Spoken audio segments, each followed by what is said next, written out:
పరకామణి చోరీ కేసు విచారణ అనంతరం టీటీడీ బోర్డు మాజీ చైర్మన్ భూమన కరుణాకర్ రెడ్డి చేసిన వ్యాఖ్యలు శ్రీవారి భక్తుల మనోభావాలను దెబ్బతీసే విధంగా ఉన్నాయని టీటీడీ బోర్డు సభ్యుడు భానుప్రకాష్ రెడ్డి ఆగ్రహం వ్యక్తం చేశారు.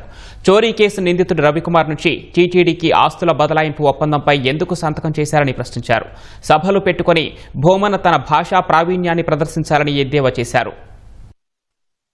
పరకామణి అంశంలో సిబిసిఐడి అధికారులు మాజీ టీటీడీ చైర్మన్ కరుణాకర్ రెడ్డి గారిని విచారణ పిలిచినట్టు సందర్భంలో వారి మాటలు తిరుమల పవిత్రతని దిగజార్చే విధంగా కోట్లాది మంది శ్రీవారి భక్తుల మనోభావాల్ని గాయపడే విధంగా బాధపడే విధంగా వారు మాట్లాడారు.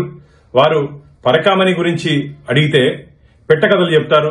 నైల్ నది అంటాడు, వర్షం చిరుకులు అంటాడు. అయ్యా బుద్ధుందా నీకు? పరకామణి అంశం గురించి మాట్లాడని చెప్పి సిబిసిఐడి అధికారులు పిలిస్తే నేను ఒకటి అడుగుతున్నా, నువ్వు ధర్మకర్తల మండలి ఎక్స్ అఫీషియో సభ్యుడిగా ఈ రెజల్యూషన్ లో థెఫ్ట్ ని గిఫ్ట్ గా చేసినప్పుడు, దొంగని దాతగా చేసినప్పుడు నువ్వెందుకు చవరాలు పెట్టావు? దీనికి సమాధానం చెప్పు కరుణాకర్ రెడ్డి. నాకు సంబంధం లేదు, నాకు సంబంధం లేని దాంట్లో వీళ్ళందరూ లోకేష్ బాబు వీళ్ళందరూ కలిసి నన్ను తగిలిస్తున్నారని చెప్పి ఒక అబద్దపు అసత్య ప్రచారాన్ని చేస్తావు. అసలు నువ్వు ఆ రోజు బోర్డు మీటింగ్ లో ఈ అజెండా టేబుల్ అజెండా కింద వచ్చినప్పుడు ఆ రవికుమార్ దొంగ దగ్గర నుంచి టీటీడీకి ఆస్తులు బదలాయించేటప్పుడు నువ్వెందుకు సంతకం చేశావు? నేను నిప్పు నేను ఉప్పు అంటున్నావు కదా, ఆ రోజు ఎందుకు సంతకం చేశావు? దీని వెనకాల పూర్తిగా వైసీపీ నాయకుల హస్తం ఉంది.